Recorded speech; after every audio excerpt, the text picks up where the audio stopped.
Welcome back, and we're moving into chapter 6. And we have a lot of great things to talk about in chapter 6, more so involving improving readability with style design. Again, this is McGraw-Hill's business communication book by Peter Cordone, and we're so excited about this one. So today we're going to be describing and applying the following principles of writing style that improves ease of reading, completeness, conciseness, and natural processing. And then we're going to explain and use navigational design to improve ease of reading.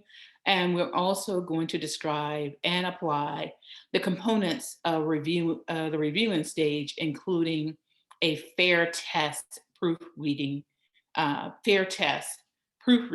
feedback. So improving ease of reading with completeness and its basic strengths. Most messages in the workplace have a clear goal to update your team members, to promote a service to a client, or really give an assignment or to give an assignment and so on. Your goal of completeness means that really your message provides all the information necessary to meet the purpose. Your colleague, clients, and other contacts expect complete information so they can act on your message immediately. Otherwise, guys, they will need to contact you to get additional information, or worse yet, ignore your message altogether. So you can achieve completeness with the basic stages of one, providing relevant information, and two, being pacific in your message. All right. So those are the things that we're going to talk about today. One of the biggest challenges I'm going to show my monitor now, is, let's see, here we go. So, providing all relevant information, we know that one of the challenges is to judge is one challenge is to judge which information is relevant for your message. After all, too much information can distract your readers and weigh down your document. On the other hand, not providing guys enough information can leave your reader wondering how to respond. So the key to providing all but only relevant information is to plan, write, and review your message strategically, repeatedly asking yourself what information is necessary for the purpose of your message will help you accomplish this. So providing all the information, relevant information, you plan, you write, and review your information strategically, and include only the information necessary for the purpose of your message. So accuracy is a basic objective of all business communication. So accurately strongly impacts your readers' perceptions of your credibility. It's also also know that one inaccurate statement can lead readers to dismiss your entire message. Lower the trust in your future communications as well. So you don't want that to happen.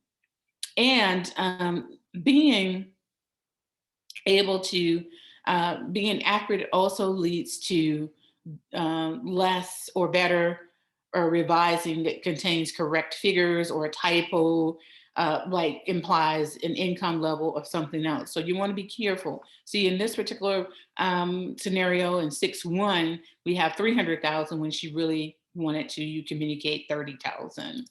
Also being accurate, we know that the less effective ways, the average social ambassador increased donations of $2,312, and that's not enough to help insecure family, food insecure family of four eat nutritious meals for nearly 4 weeks. Instead, the average social ambassador increased donations by $2,312, and that's enough to help a food insecure family of four eat nutritious meals for nearly 4 months. So the revised version contains the corrected phrase to show that the true impact of what's going on. So being specific. So we want to know the more specific you are, the more likely your readers are to have their questions answered. If you're not specific, really your readers may become impatient and begin scanning and skimming the information for what they want. And so the more specific you are, guys, the more likely your readers are to have their questions answered. If you are not specific, your readers will become impatient and begin scanning and skimming the information they want. Again, please download Grammarly if you haven't done so already. All right. So here's some examples of being specific. The less effective way would be with little time commitment, and the more effective way would be 1 or 2 hours in a week. Being specific, another example, every metric has skyrocket, increased so much, or increased, instead using ambassadors and increased by a specific amount, 32%.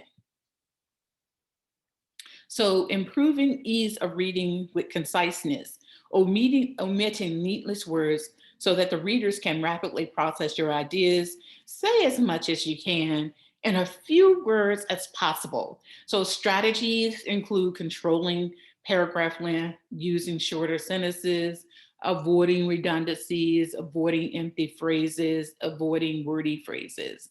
So when you write concisely, your message is far faster to read.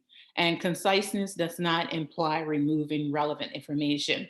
Rather, it implies omitting needless words so that the readers can rapidly respond to your main idea. All right? All right. So control your paragraph length. Long paragraphs can signal disorganization and disrespect for your readers. Typically, paragraphs should contain 40 to 80 words. You didn't realize that, did you? When we start asking you for stuff and you're writing and your papers, a lot of times people say, well, Dr. Carroll, I can't write that much. You'd be amazed at how much or how fast or what the length of your paper could be if you stuck with the writing rules. And so typically, paragraphs, again, should contain 40 to 80 words. And then for your routine messages, paragraphs as short as 20 to 30 words are common and appropriate. Don't place more than one main idea in a paragraph. Before they even began to read, readers form impressions about the ease of reading by looking at the paragraph length. When they see long paragraphs, they often skim, y'all often use or enter a skim mode, searching for certain words and ideas rather than reading. So long paragraphs can signal, really, they really can signal that this is complicated and then we're not going to do this. So controlling paragraph length. As you can see, you see that long paragraph. So the paragraph contains 195 words, guys. It also contains excessive numerical figures. So that's going to be too much. So controlling the paragraph length, we provide well-balanced, nutritious foods anywhere. So you see how that looks much cleaner. And you've kind of put numbers by things like this instead of in conciseness. You've broken them out into ways that a person could easily read that information. All right. So use short sentences in most cases. And this allows your readers to comprehend your ideas more easily. For routine messages, aim for average sentence length of 15 or fewer words. For more analytical and complex business messages, you may have an average sentence length of 20 or fewer words. So like relatively short paragraphs, short sentences allow your readers to really comprehend your ideas more easily. As a rule of thumb, for routine messages, aim for sentences, a sentence length of 15 or fewer words, okay? 15 or fewer words in a sentence. So paragraph 6.2 is comprehension rate and sentence length. So you see this, you see that comprehension rate decreases with the more words, increases better with less words. Using short sentences, here's some examples of how you would use those short sentences and how you get to the point. So generally, food insecurity means people don't have enough money to consistently eat enough healthy food.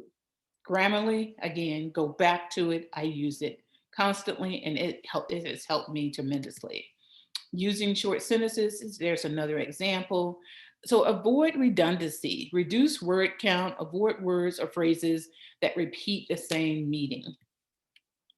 Avoiding redundancy, here's some examples. To help you succeed, we provide you with many resources so that you can complete your role effectively. Redundancies. To help you succeed, we provide you with many resources. That's enough. The sentence structure, the time, the length of sentence, all of that. Here's another one.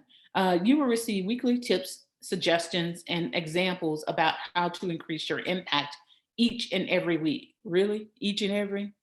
You will receive weekly tips and examples about how to increase your impact. So listen, this is good for me as well, guys, because you forget these basic rules and then you have to go back to them because you do forget them and you want to be able to communicate them. And so the video will be out there. It's a great video for you to use and to watch to understand, what are you doing and how you need to stop doing using redundancies when you're communicating with others. So avoiding empty phrases. Check this one out. Needless to say, you receive training about how to influence your followers on Facebook, Instagram, LinkedIn, Twitter, and other social sites. The sentence contains 21 words. Instead of just saying, you receive training about how to influence your followers on Facebook, Instagram, Twitter, and other social sites. The revision contains 18 words. There was no need to say, needless to say. Oh, it's interesting, isn't it, guys? I tell you, just little things, and it makes a significant difference. Avoiding empty phrases. So, with all due respect, just like the other one, with all due respect is not needed here. We're just overdoing it. Avoid wordy prepositional phrases. Oh my gosh, I used to have this bad habit with prepositional phrases. I think I love the Sesame Street or the public broadcasting station when I was coming up, and we used to watch conjunction, junction, what's your function? And picking up phrases and clauses. So get your ideas across as effectively as possible and reduce word count by 40% simply by converting many prepositional phrases into single verbs. So eliminating extra words allow you to get to your ideas across as effectively as possible. You will often find that you can reduce word count by 30 to 40% simply by converting many of your prepositional phrases and verbs. So avoiding wordy prepositional phrases in an effort to support people in need, conjunctions, prepositions, conjunctions and but, and or in and but. We provide well-balanced, nutritious meals to anyone in need. Just, just basic. Avoiding wordy prepositional phrases again. Here's another example. One has 42 words, and then one has 21 words. You see the difference there. That's a huge difference in both of those. So improving ease of reading with natural style. Typically, guys, when you can focus on two types of revisions to achieve more effective action verbs, first find nouns that you can convert into action verbs. For example, have a meeting becomes a meet, or have a discussion becomes a discuss. Second, find forms of the verb to be and convert them to action verbs. For example, sunrise is a great place to open a franchise. Wit becomes sunrise provides great opportunities for a franchise. Much, much better. So here's some examples. Most of our social ambassadors are volunteers at the food bank. That's 11 words. Instead of saying, most of our social ambassadors volunteer at the food bank. See, we took out are, that action verb. All right. Less effective would be our food bank is also a dietary guidance organization. Instead of, we also provide dietary guidance. Using active voice. So one way to immediately improve your writing is to use active rather than passive voice in most sentences. This is so true. Active voice contains the following grammatical patterns. Active voice, doer as subject. Passive voice, object as subject. Consider the following examples. Active voice, Sunrise provides free training for up to 3 people for each new store. Passive voice, free training is provided. You see, provides, provided. You see the changes in those action words. Putting ed is passive, okay? Ed on anything, if you think about it that way, it makes it passive voice and past tense. It's past, it's over, it's done. Things like your resume. You want it to always be an active voice. You don't want your resume in passive voice, okay? Even though you're talking about something that happened long ago, you want it in passive, or take it off your resume if it's not a skill set that you have. Nobody cares. They only want to know what's going on now, okay? What you're good at. So active voice is the best voice for communicating, all right? So on the next slide, using active voice. So social ambassadors are provided with content, and posts are also given suggestions about how to make it personalized. Oh my gosh, that's a lot. We give you content to post and suggest how to personalize it. Much better. Here's another one. By being in attendance at the monthly social ambassador meeting, there is a lot that can be learned about running a nonprofit. Instead, you can say, you can join the food bank's monthly social ambassador meeting and learn about running a nonprofit. Here's some others. Since you did not provide enough information in your application, we cannot provide a decision about you being the social ambassador. Well, what about this? Instead, since some application information wasn't completed, a decision about your being a social ambassador hasn't been made. All right? So using passive voice, again, oh my gosh, it sounds threatening, doesn't it? You need to complete the application forms carefully for us to seriously consider your application. What about application forms that are completed carefully allow us to better determine the metrics of your application. Use short and familiar words and phrases. So choose short and conversational familiar words. Using longer, less common words slows the processing and distracts the messages. So whenever possible, choose short, conversational, and familiar words, all right? Using longer, less common words to sound smart rarely pays off. Most people are reading at an 8th grade level anyway. That's the standard. Using short, familiar words, again, generally improvised. Here's an example. Generally impoverished families simply don't have the wherewithal to procure wholesome foods. Now, who knows these words? Generally, low-income families can't always afford healthy foods. To the point and straight, right? Other examples follow. So let's talk about using parallel language. Apply a consistent grammatical pattern across sentences or paragraphs. Parallelism is most important when you use series or lists. So using parallel language means that you apply a considerate grammatical pattern across a sentence or paragraph. Parallelism is most important when you use it in lists. For example, when you describe a product with the three characteristics. Use the same grammatical patterning for it. That is, for example, choose subjective or nouns or verbs for all of them. So here's some examples. Some social ambassadors are generous and know how to influence others on social media sites. The more effective way would be social ambassadors are generous with their time and savvy with social media. Or social ambassadors give time freely and influence their followers on social media sites. You do see the patterning of that? There's a patterning to it.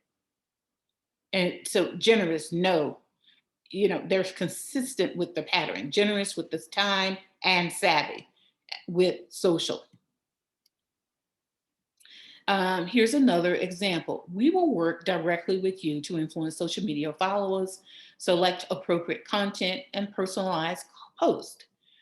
The more effective way would be we will work directly with you to influence social media followers, select appropriate content, and personalize your post. Or we could say, we will work directly with you to achieve the following: appropriate content selection, personalized posts, and widespread influence. So the other thing you want to do is you want to keep your writing natural and engaging, and make sure you don't distract your readers from overuse or out of place words or phrases. Buzzwords are which are workplace terms that the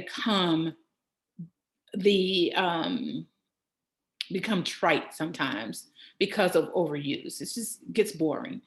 They can also stir negative feelings among some readers. So you want to be careful with the buzzwords. Um, Figures of speech contain non-literal meanings, are generally out of place or inappropriate also in business writing. So the most annoying buzzwords are leverage, reach out. It is what it is, viral, game changers, disconnect, value add, circle back, cutting edge. At the end of the day, synergy, solution. Think outside the box. On the same page, customer centric, no more with less, downsizing, overworked. These are terms that have proven to be very annoying with people. They get tired of hearing them. They've heard them so much, they don't want to hear them anymore. So try to avoid using these buzzwords whenever possible.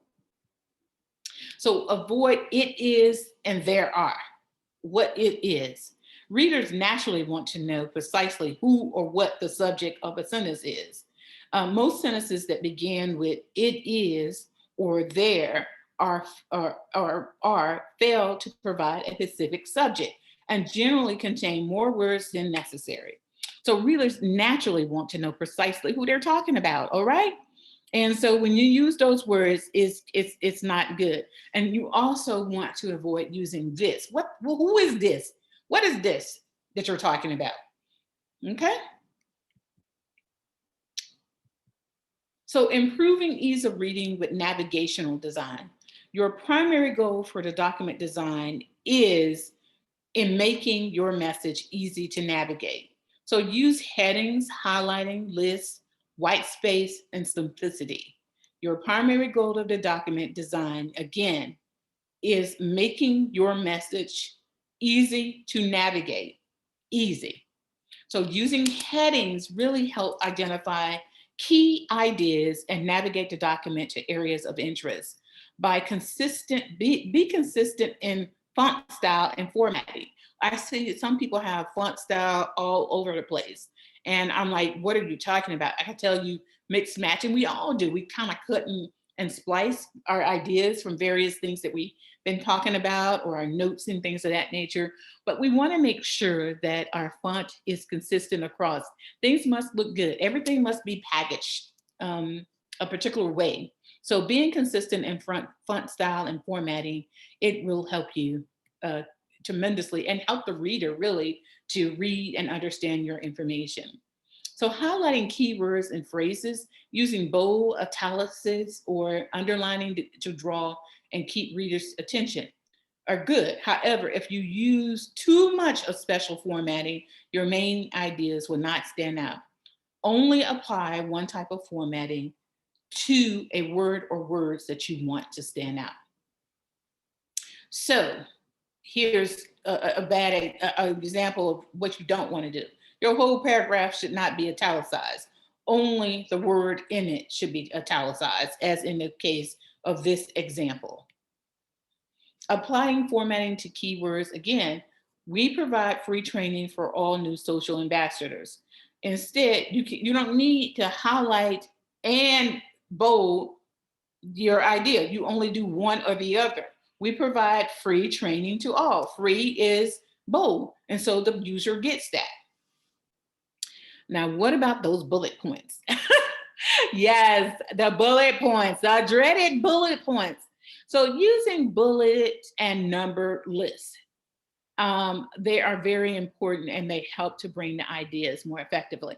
And such as the example on the monitor now. To help you succeed, we provide you with many resources. And you give the many resources bullet point out instead of it all being embedded in the paragraph above. It's too much. Some other suggestions that we recommend here is use white space generously. Too much text is daunting. Too much white space looks insufficient. Keep it simple. Focus first on easy navigation and avoid distracting formatting. So reviewing your message. Okay. Conduct the FAIR test. Proofread, read, and get feedback. What do I mean? So what's the FAIR test? Facts first. Facts are you confident in your facts? Are your assumptions clear? Have you avoided slanting the facts or made other logical errors? Assess. The A in FAIR. Have you granted enough access to the message recipients about decision making and information? Have you granted enough access to the message recipients to provide input? And are you open about your motives, or do you have a hidden agenda? I, impacts. Have you thought about how the message will impact your various stakeholders? And have you evaluated impacts on others from ethical, corporate, and legal perspectives? Respect for or for respect, rather. Have you demonstrated the respect for the inherited worth of others, their aspirations, thoughts, feelings, and well being? And have you shown that you value others? I would say to you, conducting a FAIR test is something that you should have somewhere to ask yourself this until it becomes part of your memory. Is this information slanted in a way that represents fairness to my readers? Again, remember, because learning changes everything, a quote from McGraw-Hill, and I so am on point with this, and it does change everything. And hopefully the learning that we've just done in this particular section will help you to communicate much better in your communication styles with others. And so I would say to you, if you're in the class, there was some additional information, and I want you to always remember that comprehension rates maintains a slow decline between 0 to 15 words per sentence. And so between a 15 to 20 word average, the comprehension rate begins to decline. More than 20 average words per sentence results in a steep decline in the comprehension rate. So we want people to comprehend. And so we want to be careful with how much wording we're using in our sentences and in our paragraphs. We want to get to the point, but we want to say what needs to be said. All right, that's it. Take care, and I'll see you in coffee and conversation as we talk about this a little bit more. And stay tuned for chapter 7.